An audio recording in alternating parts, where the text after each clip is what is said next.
আসসালামু আলাইকুম। স্বাগতম আমার চ্যানেলে। আজকে আমরা যে মেডিসিনটি নিয়ে আলোচনা করব সেটার নাম হলো ট্রায়াসিম ক্যাপসুল 400 মিলিগ্রাম, যার মধ্যে রয়েছে সেফিজিম টাইহাইড্রেট 400 মিলিগ্রাম। এটি বেক্সিমকো ফার্মাসিউটিক্যালস লিমিটেডের একটি ঔষধ। আজকে আমরা এই ভিডিওতে এই ট্রায়াসিম ক্যাপসুল সম্পর্কে বিস্তারিত আলোচনা করব। এটা মূলত কী কী রোগে কাজ করে থাকে, মাত্রা ও সেবন বিধি কি, পার্শ্ব প্রতিক্রিয়া কি, এই সকল দিকগুলো নিয়ে বিস্তারিত আলোচনা করব। তো প্রথমে আসুন জেনে নেওয়া যাক ট্রায়াসিম 400 মিলিগ্রাম ক্যাপসুলটি মূলত কী কী রোগে কাজ করে থাকে।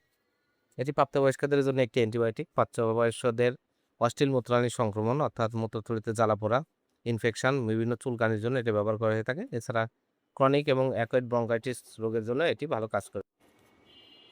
এছাড়া এটি প্রাপ্তবয়স্কদের সাধারণ সর্দি কাশি জ্বরের জন্য, এছাড়া সিজনাল সর্দি কাশি জ্বর এসব রোগগুলোর জন্য এটি ভালো কাজ করে থাকে। এছাড়া ক্রনিক ব্রঙ্কাইটিস, অ্যাকুয়েট ব্রঙ্কাইটিস, শ্বাসকষ্ট, হাঁপানি, অ্যালার্জি এ সকল রোগের জন্য এটা ভালো কাজ করে থাকে। এবার আসুন দেখে নেওয়া যাক এর মাত্রা ও সেবন বিধি কি। সাধারণত চিকিৎসার সময়কাল 7 দিন, তবে রোগের তীব্রতা অনুযায়ী 14 দিন পর্যন্ত ব্যবহার করা যায়। প্রাপ্তবয়স্কদের জন্য ডাবল ডোজে সকালে এবং রাতে আপনারা 2 বেলা করে 7 দিন থেকে 14 দিন এটা ব্যবহার করতে পারবেন। এবার আসুন দেখে নেওয়া যাক এর পার্শ্ব প্রতিক্রিয়া কি। ওষুধটি সাধারণত শোষণীয়। সচরাচর দৃষ্ট পার্শ্ব প্রতিক্রিয়া হলো ডায়রিয়া, মলের ধরন পরিবর্তন, যা সাধারণত উচ্চমাত্রার সেবনের কারণে হয়।